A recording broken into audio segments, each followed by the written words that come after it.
ese liderazgo tan importante para lograr donde estamos, lo reivindicamos. Pero en ese mismo libro, él señala incluso que una lección enorme, como dice, le pregunta el entrevistador en ese momento, ¿cuál fue su momento más duro en el tema de construcción de unidad?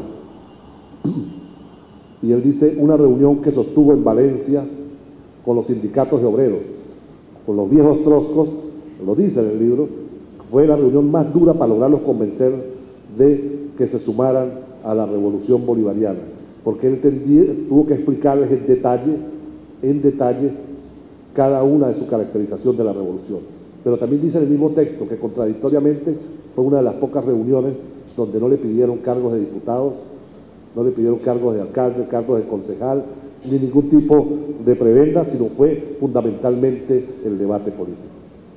Entonces, entender eso, por eso hago toda la referencia política, cambiar la educación en un país tan complejo como es Venezuela, con unas características del debate tan autoritario, donde además, si nosotros proponemos que de pronto, no lo estamos proponiendo, porque es un ejercicio de ficción total, hay que eliminar la misión Sucre, un ejercicio total de ficción, enseguida pareciera que estamos atacando al primero que dirigió la misión Sucre, o a los que están dirigiendo la misión Sucre, porque esa misma cultura política se ha llevado a la personalización y castra en muchas oportunidades las posibilidades de debatir en profundidad.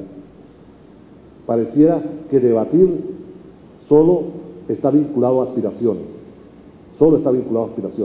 El sábado me decían unos compañeros que tienen título de máster y de doctorado que apenas obtuvieron su título, lo separaron de la misión Sucre. Apenas obtuvieron su título de máster y de doctor, lo separaron de la misión Sucre. Ahí está una compañera que levanta la mano. Y nos comprometimos a revisar esa situación, porque el objetivo de la revolución es todo lo contrario. Pero como hay una cultura, ni siquiera nos molestamos. Hay una cultura que entiende cualquier posibilidad de superación académica asociado a un cargo, que es la vieja forma de hacer política, pero la forma que instauró, por eso está en este punto, el estalinismo como forma de hacer política. Entonces, por eso no perdemos tiempo en decirlo, porque nosotros consideramos, otros pueden tener otra opinión, que hay una raíz antropológica, política profunda en Venezuela que tenemos que evidenciar para poderla combatir. Ahora bien, eso plantea la revisión de la educación en la complejidad de todos sus procesos. Más allá de las fallidas experiencias, por suerte fallidas, que han ocurrido en los últimos 30 o 40 años. La educación comparada que me permitió a mí entender una dinámica de los procesos de reforma de los sistemas educativos. Todo eso de lo cual le hablé, la ruta del G8, G20, Fondo Monetario, Banco Mundial, después se requiere una ruta de legitimación para que sea creíble en materia de educación, que es que los organismos internacionales, y me disculpan los compañeros que están de los organismos internacionales, que la UNESCO, la UNICEF, la Organización Mundial de la Salud, hagan una lectura desde los códigos de la profesión para que pueda ser digerible la operación política, que no podemos ver de pronto en el documento del G8, porque no dice educación, pero que hay que traducirla, y para eso en muchas oportunidades se convocan a conferencias generales de la UNESCO, que lo que procuran en muchos casos es aplicar las recetas del Fondo Monetario del Banco Mundial. Por supuesto, ese no es un organismo que está inclinado hacia un solo lado. Ahí combatimos los países y lo discutimos para que exista la otra forma de entender la educación. Y si no, revisemos las actas de la primera Conferencia Mundial de Educación Superior, y ahí veremos lo que era la posición de Cuba, definiendo aspectos claves y medulares en materia de transformación educativa que se distanciaban de la versión mercantilista que pretendía imponerse a la conferencia. Pero en esa misma ruta, cuando se requiere cambios en educación o cuando las sociedades comienzan a decir que su sistema educativo no sirve y comienza a crearse un consenso social que demanda transformación, surge una ruta, les invito a que lo estudien igual, que es la de montar comisiones nacionales de currículo. Se llama o comisión especial o comisión de expertos en currículo, cambia, pero al final es en currículo. porque asocian toda transformación a la colocación de algunos contenidos para que nada cambie.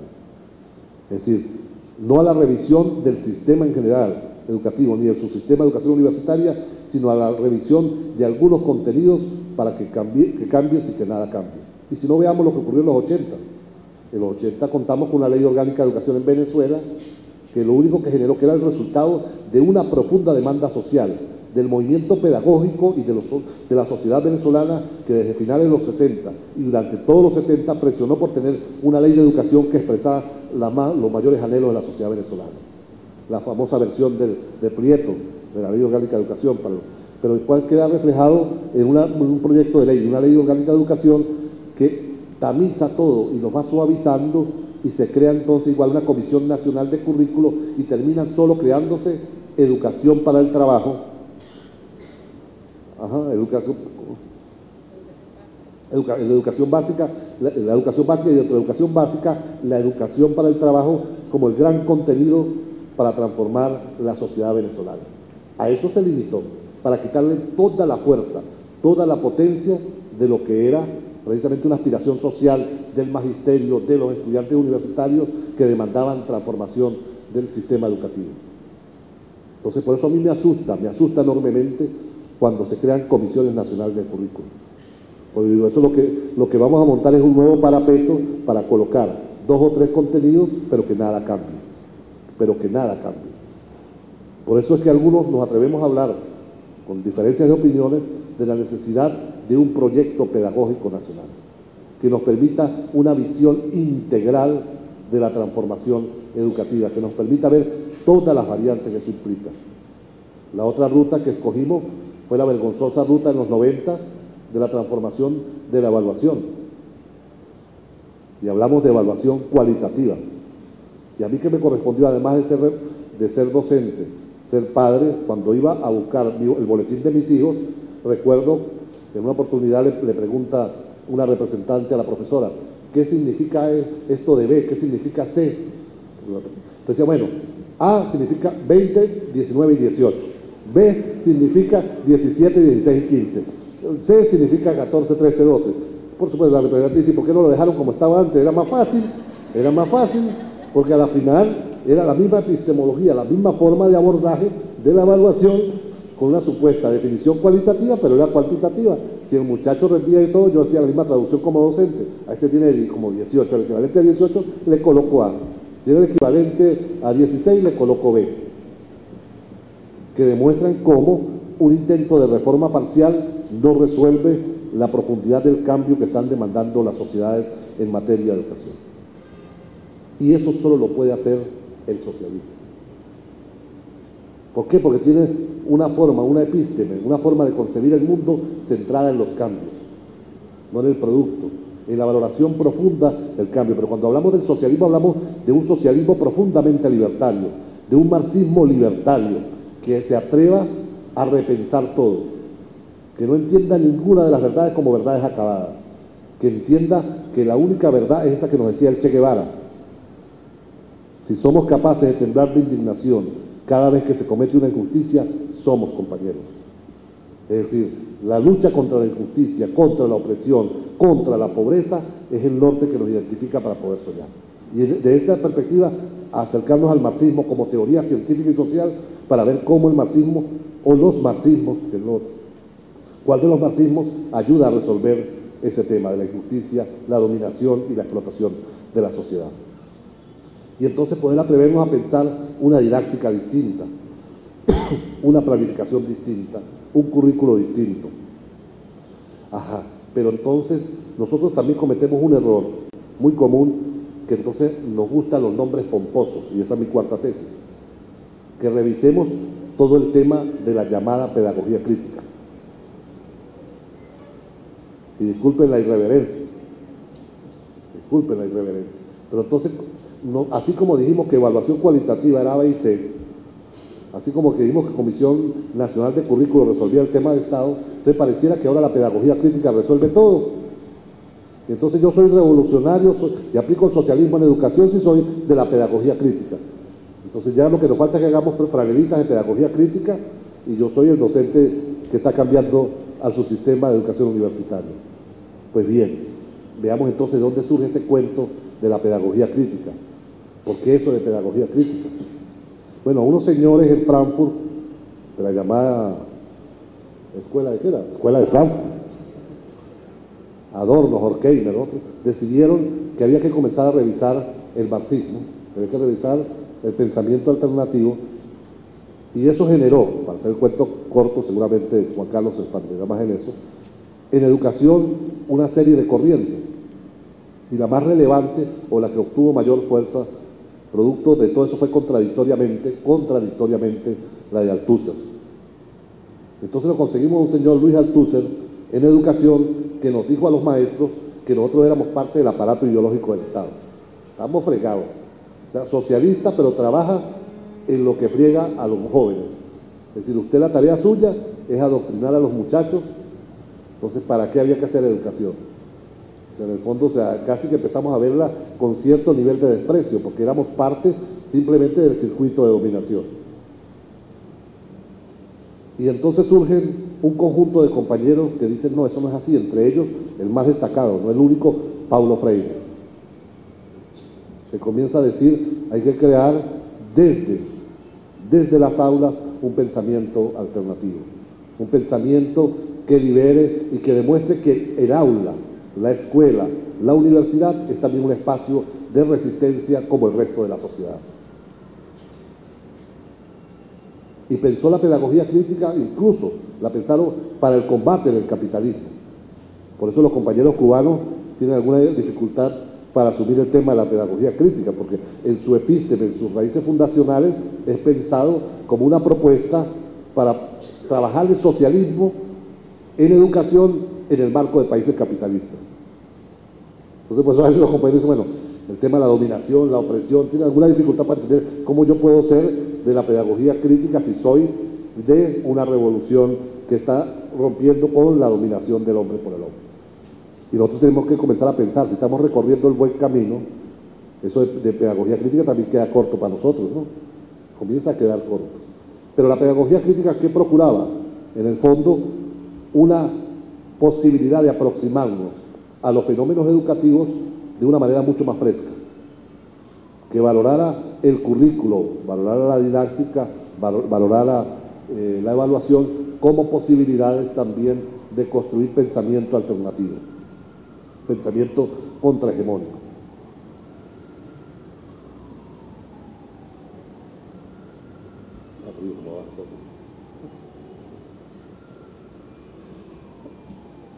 Y la pedagogía crítica nos abrió muchas posibilidades. Todos aprendimos a trabajar con comunidades, con los textos de Paulo Freire. Incluso, yo me hice educador, siempre he hecho ese cuento, pero como aquí hay algunos, lo voy a echar de nuevo.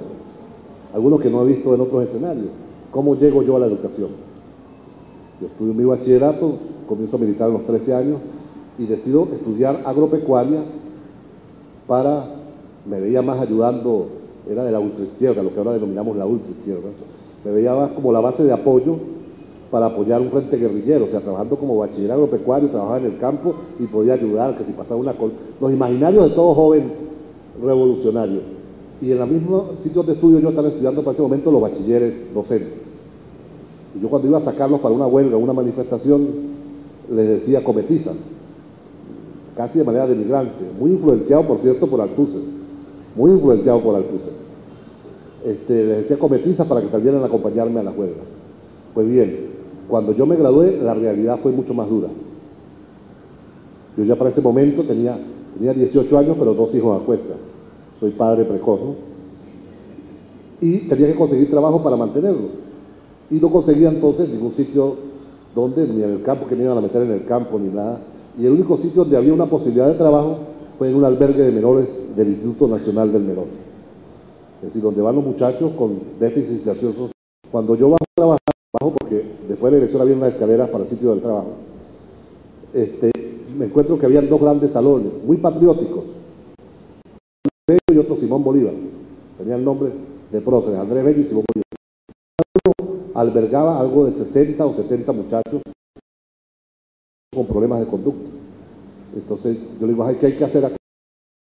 No, fácil, usted a las 7 de la mañana cuando llega, abre la puerta, que hagan sus necesidades, se cepille, luego en formación los lleva al comedor, que coman, recojan las bandejas, los baja de nuevo al baño, que se cepille y los vuelve a ubicar en el dormitorio Andrés Bello o Simón Bolívar, según le corresponda. Y después, bueno, a las 11:30 repite la rutina, y después a las 5:30 repite la rutina, y después, bueno, a las 7 entrega la guardia. Digo, bueno, pero esto no es, a mí me han dado un pomposo cargo, todavía lo tengo, 13 años trabajé, de maestro guía. Yo decía, bueno, además yo ostentaba ser el único que había ganado el concurso, pues como estaba de izquierda, me mandaron aquí a Caracas a concursar. Entonces tuve que ganar el concurso de maestro guía. Entonces mi nombramiento era maestro guía. Yo digo, bueno, pero ¿en qué momento es maestra? Si aquí lo que hay que, esto es un celador, todo lo que más se parece a un celador, eso es lo que hay, eso es lo que tiene ahorita. Entonces yo veo así una cancha y les digo, bueno, ¿y es la cancha? Me dicen, no, no se porque no hay balones. Bueno, yo una noche me fui, muchacho, al fin, me busqué 3 balones y regresé al otro día con los 3 balones. Y digo, bueno, yo voy a sacar a los muchachos a jugar, ¿va? Y me dice, no, pero tiene que pedirle un permiso al director.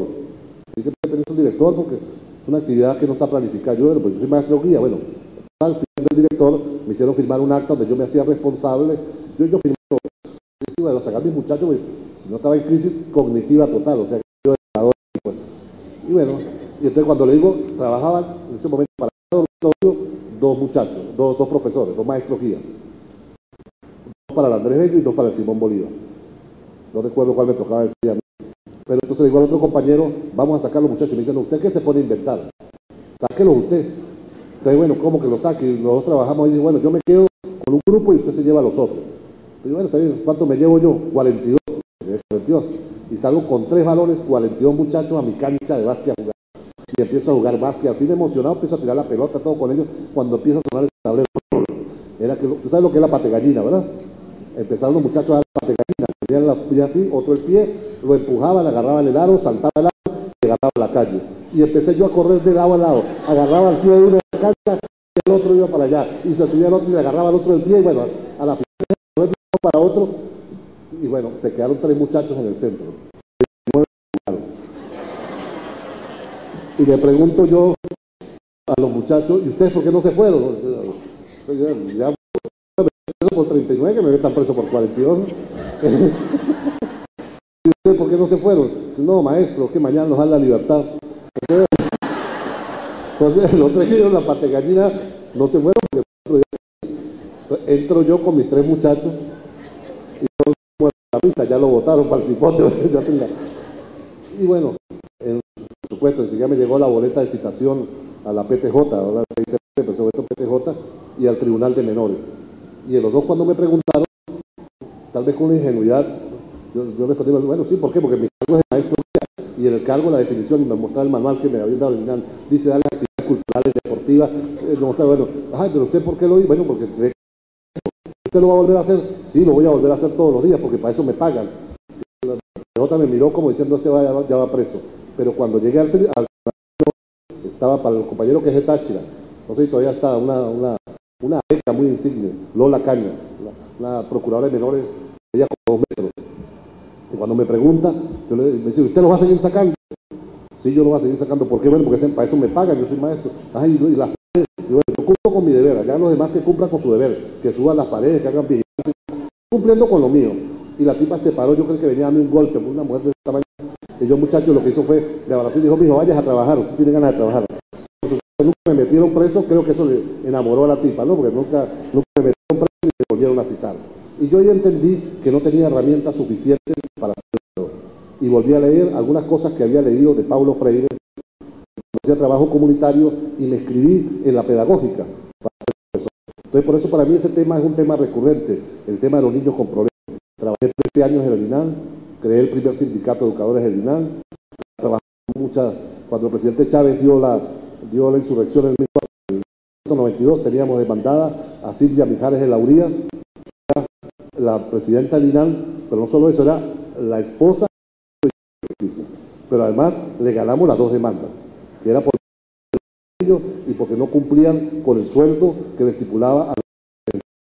Entonces, a mí me hicieron, cuando me hablan de vocación, yo entro en crisis porque yo llego a la educación y me enamoré de la educación. Soy ahora un educador producto de la realidad. Y por eso es una profunda convicción en el marxismo. Es la realidad social, el ser social. Y no una supuesta que está en el nacimiento, en los genes. No. Yo respeto lo de en mi caso, fue la realidad social la que me hizo, de lo cual, profesión de la cual me siento orgulloso, todavía sigo dar clase hasta el último de mis días.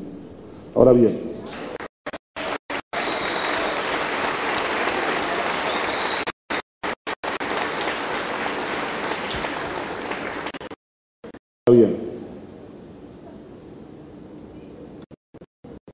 en materia de educación universitaria, le he hablado mucho de educación básica.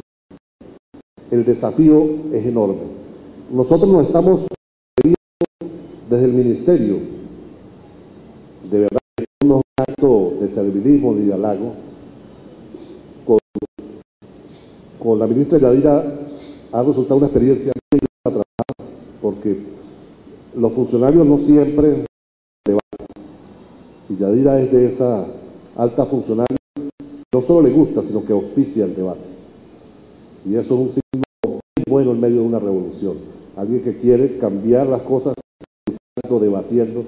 Y en el ministerio, en los equipos, nos hemos tratado de repensar todo el tema de la educación universitaria. Para si transformamos o no. Si podemos transformarla o no, no es un problema de... Rubén decía esta mañana que cada vez es más difícil trabajar el tema de la transformación por el tema cultural. La educación comparada también nos permite revisar otras experiencias. La propia experiencia cubana, la propia experiencia japonesa. En el caso cubano, la experiencia de creación del polo científico. Permitió jalonear las universidades y desarrollar un proceso de conocimiento e investigación que era imposible desarrollarlo en las propias universidades por lo lento que respondía, por la incapacidad que respondía. Y me corrijan si cometo algún error en la... Ahí puede estar el secreto, en otras vías. Pero también el modelo japonés, que desarrolló también centros de investigación y de estudio para sacudir la academia y lograr lo que pudieron lograr. Las rutinas universitarias son tan pesadas, pero es una cultura. Es una cultura. Yo les pongo un ejemplo para entrar en el tema de las agendas de transformación. Yo hice en este mismo espacio con las autoridades de muchas de las universidades de planta física para decir que nosotros no íbamos a recibir más proyectos de construcción de comedores ni bibliotecas que queríamos que se pusieran de acuerdo varias instituciones que en el mismo estado o en un mismo municipio para ir a un modelo de comedor integrado o un modelo de biblioteca integrada. Le estoy haciendo la síntesis, una explicación de 2 horas, en detalle explicándole por qué. Cuando pasaron por acá como 8 compañeros a entregarme los proyectos de su universidad o construir bibliotecas. Después de hablar 2 horas, porque el tema es tan fuerte, la cultura. Bueno, como que me lo están entregando los últimos que van a hacer, esto para que sea los últimos, incluso uno me lo dijo así, bueno, antes de que comience esto sea oficial, háganme esto, para la institución. O sea, el peso de la rutina es tan fuerte. Yo estoy profundamente, el equipo estamos profundamente preocupados por un tema, el tema de la investigación. La investigación, o mejor dicho, la universidad está pensada para generar conocimiento, para hacer producción de conocimiento y poderlo socializar, no solo para dar clases.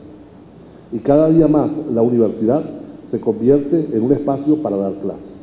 Para dar clases, podemos discutir el tema de la calidad al interior de la clase incluso, pero cada vez se limita más a eso, a dar clases que a hacer las otras tareas. No es para los que somos del interior del país, venir, cuando yo era un chamo, a la Universidad Central, uno venía y se llevaba la caja de libros de las investigaciones que producía la universidad para poder entender la sociedad y llevarla y discutirla allá. Era la Universidad de Francisco Mieres, era la Universidad de Pedro Duno, del Viejo Domingo, que sigue malito, de Domingo Alberto Rangel, por citar algunos. Era la Universidad de Maza Zavala, el más abuelo, pero era la universidad que generaba conocimiento para entender la realidad. Hoy nos encontramos con un Consejo Nacional de Universidades, en el cual una de las autoridades, una rectora, planteó que quería un pronunciamiento por el tema de la violencia en el país. que el CNU se pronunciara contra el tema de la violencia. Y me correspondió a mí darle respuesta. Y digo, bueno, profesora, usted no viene a este espacio como un ciudadano, usted viene como rector de una universidad. Y en consecuencia usted antes que todo tiene que presentar cuáles son los productos de investigación de esa universidad para resolver el tema de la violencia.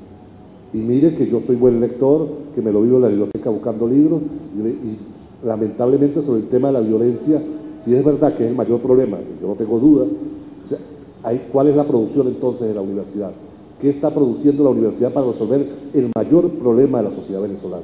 Y les decía, el único libro que yo he leído últimamente financiado o cofinanciado por una universidad es el libro de Alejandro Moreno. El libro, creo que Tiros en la cara o Amanecí, no, ya ni recuerdo el nombre. Pero, ¿ah? ¿Cómo? Tiros en la cara. Bueno, y el libro de Alejandro Moreno, que yo lo he respetado históricamente por otros aportes que ha hecho, pero ya Alejandro Moreno me sorprendió, y me sorprendió no gratamente, porque en síntesis es un trabajo de investigación que hacen dos comunidades de Caracas, el Valle y la Vega, para determinar cuáles son las raíces de la violencia. Y él termina en su libro diciendo, o hace una síntesis vulgar, que el problema de la violencia en Caracas es que las madres en los barrios se separan muy rápido de los maridos, entonces privan a los niños de la figura paterna, y como no tienen figura paterna terminan siendo delincuentes. Entonces casi, no lo dice, pero casi la deducción lógica es o hay que matar a las mujeres de los barrios o hay que castrarlas para que no den a luz, y acabamos con el problema de la violencia. Y ese es el único texto cofinanciado por las universidades sobre el tema de la violencia. O sea, hay un problema serio, estructural de la universidad. Pero además, todos acá hemos sido estudiantes universitarios y sabemos del enorme drama que significa encontrarse a un profesor que sepa mucho pero no sepa explicar un cipote. ¿Cómo nos los hemos conseguido? Y cómo nos han amargado la vida. Y además, cómo lo disfrutan ellos de tener números rojos en las notas. Bueno, eso yo creo que nos lleva a plantear otro debate fundamental. Nosotros le exigimos a la educación inicial, a la educación primaria, al bachillerato, que para ser docentes, para ingresar a la carrera docente, deben ser profesionales de la docencia. Ah, pero resulta que en el caso universitario sigue privando la concepción medieval que plantea que con el simple tener un título universitario está habilitado para dar clases. Si bien hay profesores que tienen mucha didáctica, mucha capacidad de explicar lo que saben, nos crea un cuello de botella, porque buena parte de los profesores universitarios, cuya razón de ser es la educación, no entienden nada del tema de la educación. Cuando le hablamos de didáctica, le hablamos de currículo, le hablamos de planificación educativa, le hablamos a veces en chino.